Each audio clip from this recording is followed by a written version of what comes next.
On March 24, 2015, a commercial airplane carrying 150 people took off from Barcelona, heading toward Düsseldorf, a routine flight that should have lasted less than 2 hours, but instead became one of the most shocking and disturbing events in modern aviation, not because of a mechanical failure, not because of weather, but because of a decision made by one person inside the cockpit.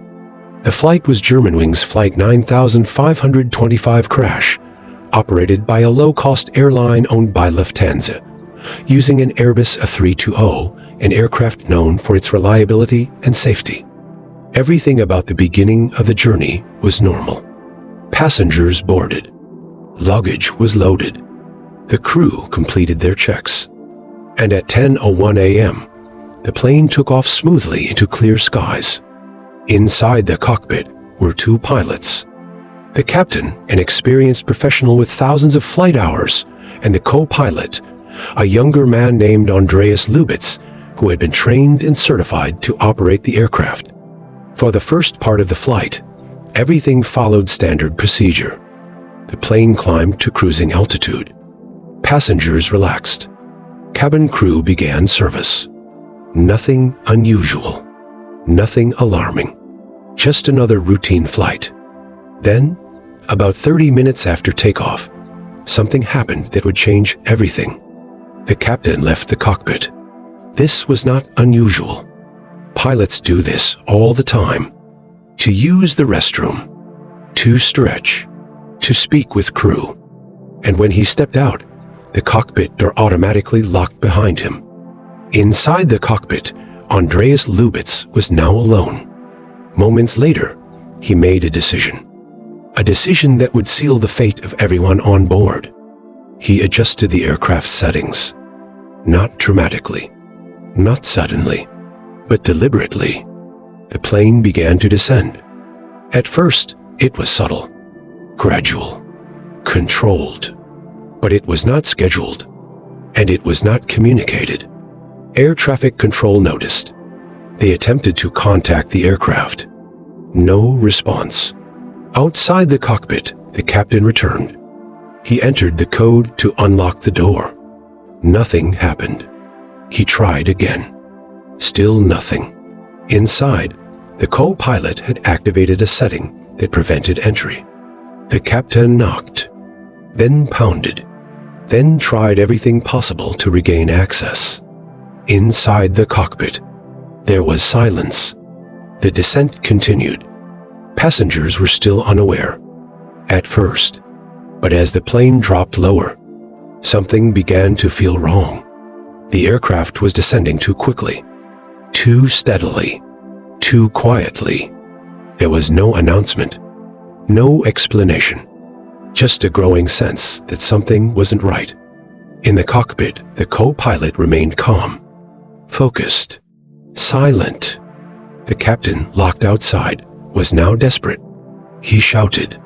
He tried to force the door. Crew members joined him. Passengers began to notice the tension. And then, panic began to spread. Because the plane was not correcting. It was not leveling out. It was continuing its descent. And ahead of them were the French Alps. The aircraft approached the mountains at high speed. Still descending. Still silent. Inside the cabin, fear took over. People realized what was happening, but there was nothing they could do. Inside the cockpit, the co-pilot did not respond. He did not speak. He did not change course. He simply continued. At 10:41 a.m., the aircraft crashed into the mountains. All 150 people on board were killed instantly. The impact was catastrophic. There were no survivors. The world was shocked. At first, investigators searched for mechanical explanations. But the data told a different story. The aircraft was functioning normally. There was no system failure, no external threat. Everything pointed to one conclusion. The descent had been intentional.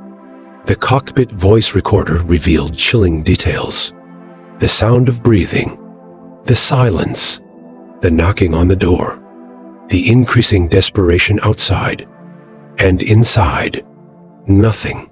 The co-pilot had locked himself in and made a decision. Investigations later revealed that Andreas Lubitz had been dealing with serious mental health issues. But those details had not been fully disclosed. This raised global questions about screening, about responsibility, about safety systems. Because this was not supposed to happen. A system designed to protect the cockpit had been used to prevent access. A safety feature became a barrier, and 150 lives were lost because of it. In the aftermath, aviation rules changed. Airlines introduced policies requiring at least 2 people in the cockpit at all times. Mental health evaluations became stricter. Procedures were reviewed. But the story remains one of the most disturbing examples of how a single decision can override even the most advanced safety systems. Because, in the end, there was nothing wrong with the plane. The only thing that failed was human judgment. And that is what makes this story so powerful. Not the crash, but the silence before it, the locked door, the unanswered calls, and the realization that it could have been prevented.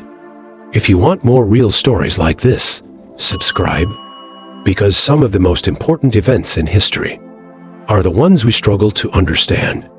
Tell me in the comments, what do you think about this? And share this video, because stories like this should never be forgotten. Follow for more true events.